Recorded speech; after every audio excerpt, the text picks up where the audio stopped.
ছাত্ৰ ছাত্ৰীসকল আজি আমি অনুশীলনী 6.3 টো আৰম্ভ কৰিম। তোমালোকে 1 নম্বৰ কোৱেশ্যনটো চাই লোৱা। 1 নম্বৰ কোৱেশ্যনটোত 6 যোৰ ত্ৰিভুজ দিয়া আছে। এই 6 যোৰ ত্ৰিভুজ সদৃশ হয় নে নহয় সেইটো আমাক পৰীক্ষা কৰিব দিছে, আৰু যদি সদৃশ হয় তেতিয়া হলে দুটা ত্ৰিভুজ সদৃশ হোৱাৰ কোনটো শৰ্ত আমি ব্যৱহাৰ কৰিছো সেইটো উল্লেখ কৰিব দিছে, আৰু সদৃশ ত্ৰিভুজসমূহক প্ৰতীকৰ সহায়ত প্ৰকাশ কৰিব দিছে। এতিয়া তোমালোকে প্ৰথমটো চাই লোৱা। এতিয়া 1 নম্বৰটোত ABC আৰু PQR এই দুটা ত্ৰিভুজ দিয়া আছে, আৰু ABC ত্ৰিভুজৰ কোণ তিনিটাৰ মাপ দিয়া আছে। ঠিক একেদৰে PQR ত্ৰিভুজৰ কোণ তিনিটাৰ মাপ দিয়া আছে। এতিয়া এই ত্ৰিভুজ দুটা সদৃশ হয় নে নহয় আমি চাওঁ। A কোণ আৰু P কোণ সমান। A কোণটো 60 degree, P কোণটো 60 degree. B কোণ আৰু Q কোণ সমান। B কোণটো 80 ডিগ্ৰী আৰু Q কোণটো 80 ডিগ্ৰী। আকৌ C কোণ আৰু R কোণ সমান সমান। C কোণটো 40 ডিগ্ৰী আৰু R কোণটো 40 ডিগ্ৰী। গতিকে আমি এটা কথা জানো, এটা ত্ৰিভুজৰ কোণ তিনিটা আন এটা ত্ৰিভুজৰ অনুৰূপ কোণ তিনিটাৰ যদি সমান হয় তেতিয়া হলে ত্ৰিভুজ দুটা সদৃশ হয়। গতিকে আমি কি পাম? ABC ত্ৰিভুজ আৰু PQR ত্ৰিভুজ দুটা সদৃশ। ইয়াত কোনটো সাদৃশ্য শৰ্ত ব্যৱহাৰ হৈছে? কোণ কোণ কোণ সাদৃশ্য শৰ্ত।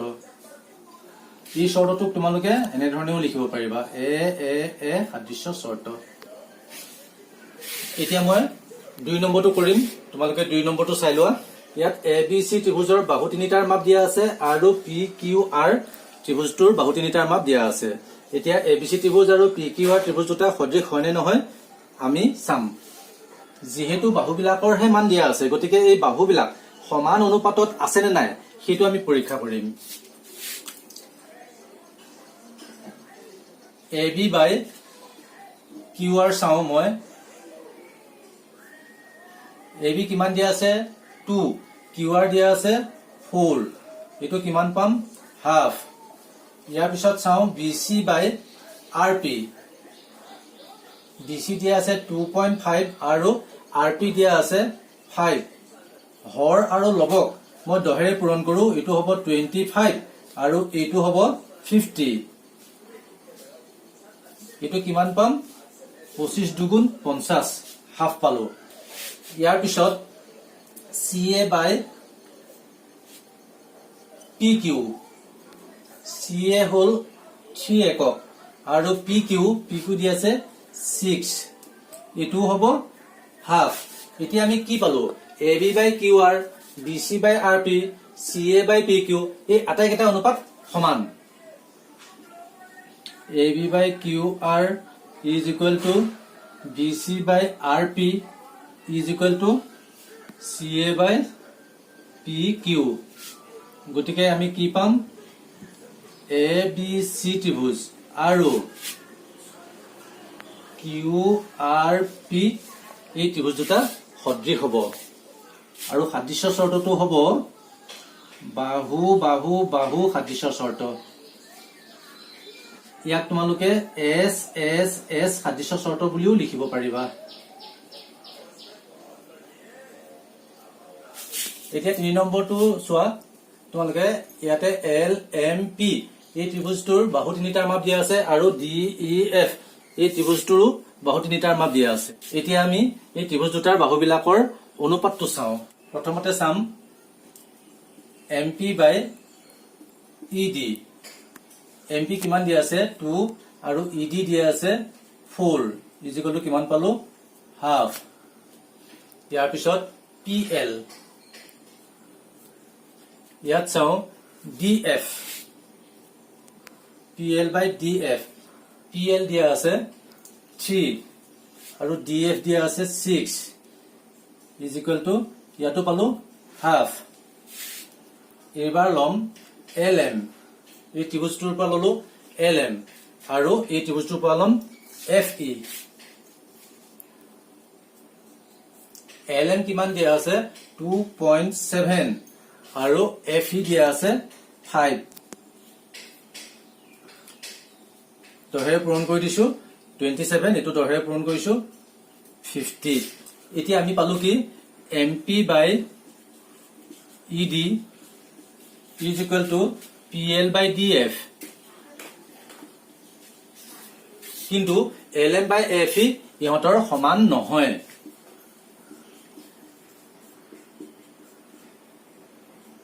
গতিকে আমি কি বুলি কম?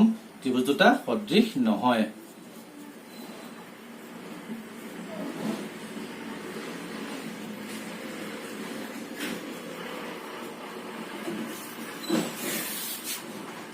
এতিয়া তোমালোকে 4 নম্বৰটো চাই লোৱা। ইয়াতে MNL এই ত্ৰিভুজটোৰ দুটা বাহুৰ মাপ দিয়া আছে আৰু সেই বাহু দুটাৰ মাজৰ কোণটো দিয়া আছে। একেদৰে PQR ত্ৰিভুজটোৰো দুটা বাহুৰ মাপ দিয়া আছে আৰু সেই বাহু দুটাৰ মাজৰ কোণটো দিয়া আছে। এতিয়া এই বাহুবিলাক সমান অনুপাতত আছে নে নাই আমি সেইটো চাওঁ, কিয়নো কোণ দুটাৰ মাপ সমান। এতিয়া আমি চাওঁ NM by PQ, NM কিমান দিয়া আছে 2.5 আৰু PQ দিয়া আছে 6। হৰ আৰু লবক মই 10 পূৰণ কৰি দিওঁ, 25 by 60 পালো। আৰু 5 যদি মই কটাকটি কৰি দিওঁ, 5 5 গুণ 25, 5 12 গুণ 60। ইয়াৰ পিছত মই ML by QR লওঁ। এতিয়া ML হল 5 একক আৰু QR হল 10 একক। কিমান পালো? হাফ। এই বাহু দুযোৰৰ অনুপাত দুটা কিন্তু সমান নহয়। ইয়াতে আমি কি পাওঁ? M কোণ আৰু Q কোণ সমান সমান, কিন্তু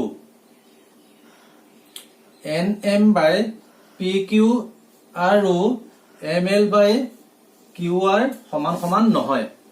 গতিকে ত্ৰিভুজ দুটা সদৃশ নহয়।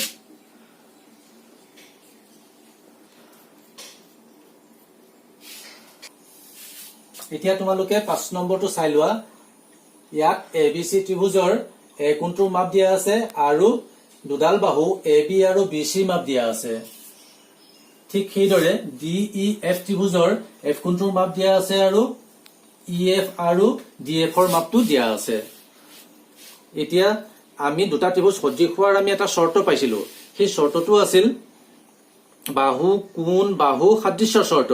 এই বাহু কোণ বাহু সাদৃশ্য শৰ্ত মতে যদি এটা ত্ৰিভুজৰ এটা কোণ আন এটা ত্ৰিভুজৰ এটা কোণৰ সমান হয় আৰু সেই কোণকেইটা গঠন কৰা বাহুবিলাক যদি সমান অনুপাতত থাকে, তেতিয়াহ'লে ত্ৰিভুজ দুটা সদৃশ হয়। এই ত্ৰিভুজটোৰ ক্ষেত্ৰত এই কোণটো দিয়া আছে আৰু এই কোণটো গঠন কৰা বাহু দুটা দিয়া আছে। কিন্তু এই ত্ৰিভুজটোৰ ক্ষেত্ৰত এই কোণটো দিয়া আছে, কিন্তু এই কোণটো গঠন কৰা বাহু AB আৰু AC মাপ দিয়া হৈ থকা নাই, কেৱল AB মাপটোহে দিয়া হৈ আছে।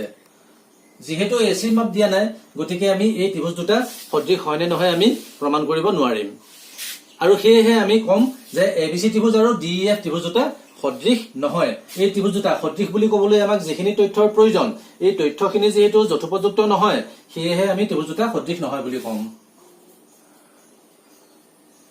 এতিয়া তোমালোকে 6 নম্বৰটো লোৱা। এতিয়া 6 নম্বৰত কি দিয়া আছে? DEF এটা ত্ৰিভুজ দিয়া আছে, ইয়াৰ দুটা কোণৰ মাপ দিয়া আছে, আৰু PQR এটা ত্ৰিভুজ দিয়া আছে আৰু ইয়াতো দুটা কোণৰ মাপ দিয়া আছে। ইয়াত এটা কোণ 70 ডিগ্ৰী আৰু এটা কোণ 80 ডিগ্ৰী, আৰু ইয়াত এটা কোণ 80 ডিগ্ৰী আৰু এটা কোণ 30 ডিগ্ৰী। ইয়াৰ কোণ দুটাৰ মাপ ইয়াৰ দুটা কোণৰ মাপৰ লগত সমান আমি এতিয়ালৈ নাই পোৱা। সেয়েহে আমি ইয়াৰ F কোণটো উলিয়াই চাওঁ আৰু ইয়াৰ P কোণটো উলিয়াই চাম। F কোণটো 180 degree minus angle D plus angle E, কাৰণ ত্ৰিভুজৰ তিনিওটা কোণৰ মাপৰ সমষ্টি 180 ডিগ্ৰী। গতিকে আমি 180 ডিগ্ৰীৰ পৰা ইহঁত দুটাৰ যোগফলটো বিয়োগ কৰি দিলেই হ'ব। D কোণ কিমান? 70 ডিগ্ৰী আৰু E কোণটো 80 degree. 180 degree minus 150 degree 30 degree. আমি F কোণটো কিমান পালো? 30 ডিগ্ৰী। এতিয়া ইয়াত আমি P কোণটো উলিয়াই চাওঁ। 180 degree minus angle Q plus angle R, 180 degree minus 80 degree plus 30 degree, 180 degree minus 110 degree is equal to 70 degree. এতিয়া তোমালোকে দুয়োটা ত্ৰিভুজ তুলনা কৰি চোৱা। আমি কি পালো? D কোণটো পালো 70 ডিগ্ৰী আৰু পি কোণটো পালো 70 ডিগ্ৰী ই কোণটো 80 ডিগ্ৰী আৰু কিউ কোণটো 80 ডিগ্ৰী এফ কোণটো আমি পালো 30 ডিগ্ৰী আৰু ইয়াত আৰ কোণটো 30 ডিগ্ৰী এই তথ্যখিনিৰ পৰা আমি এটা কথা পাওঁ ত্ৰিভুজ দুটা সদৃশ আৰু এই সদৃশ হোৱাৰ শৰ্তটো হ'ব কোণ কোণ কোণ সাদৃশ্য শৰ্ত DEF সদৃশ PQR এতিয়া 2 নম্বৰ প্ৰশ্নটো তোমালোকে চাই লোৱা এটা চিত্ৰ দিয়া আছে এই চিত্ৰটোত ODC ত্ৰিভুজ আৰু OBA ত্ৰিভুজ দুটা সদৃশ ODC আৰু OBA এই ত্ৰিভুজ দুটা সদৃশ BOC কোণৰ মাপটো দিয়া আছে 125 এটো আৰু CDO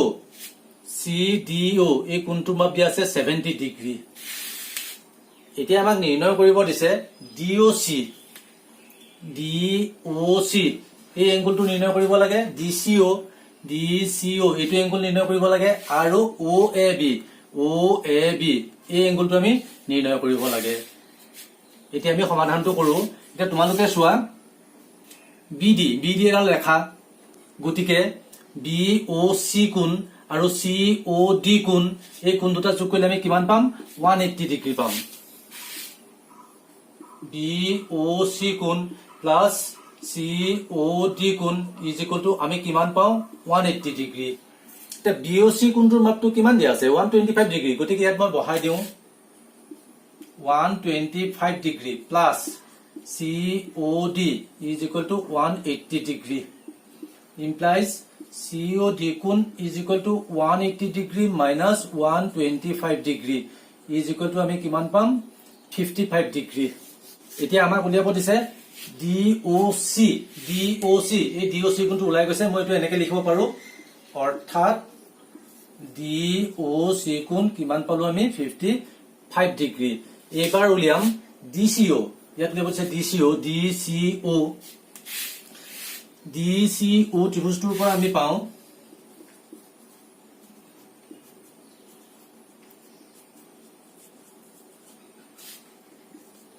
DCO কোণ প্লাস DOC কোণ প্লাস CDO কোণ ইজ ইকুয়াল টু 180 ডিগ্ৰী কাৰণ ত্ৰিভুজৰ তিনিটা কোণৰ মাপৰ সমষ্টি 180 ডিগ্ৰী গতিকে মই কি বুলি লিখিলো DCO কোণটো প্লাস DOC কোণ প্লাস CDO কোণ এতিয়া চোৱা DCO এতিয়া DOC কোণটোৰ মাপ আমি উলিয়াই থৈছো 55 ডিগ্ৰী প্লাস CDO কোণটোৰ মাপ 70 degree is equal to 180 degree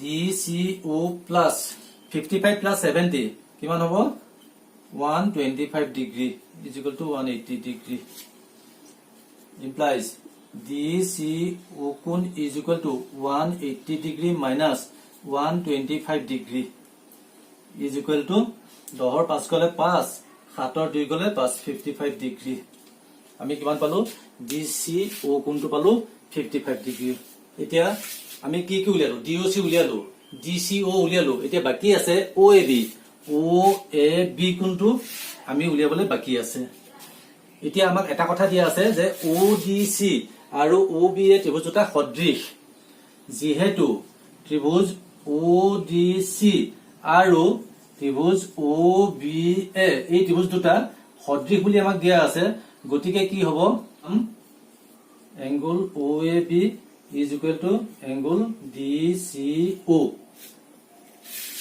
এতিয়া angle DCO আমি উলিয়াই থৈছো DCO কিমান 55 ডিগ্ৰী গতিকে আমি কি পাম angle OAB is equal to 55 degree এতিয়া তোমালোকে আকৌ এবাৰ চাই লোৱা আমাক উলিয়াব দিছে DOC কোণটো আৰু এই কোণটো এই দুটা মিলি 180 ডিগ্ৰী গতিকে এই কোণটো উলিয়াব লগা হলে আমি 180 ডিগ্ৰীৰ পৰা এই কোণটো বিয়োগ দিলে হ'ব 180 degree minus 125 degree is equal to 55 degree ইয়াৰ পিছত উলিয়াব দিছে আমাক DCO এই কোণটো উলিয়াব দিছে DCO এতিয়া DCO কোণটো উলিয়াব লগা হলে আমি 180 ডিগ্ৰীৰ পৰা এই দুটা কোণৰ যোগফলটো আমি বিয়োগ কৰি দিম গতিকে আমি কি কৰিলো 180 ডিগ্ৰী মাইনাস ODC প্লাস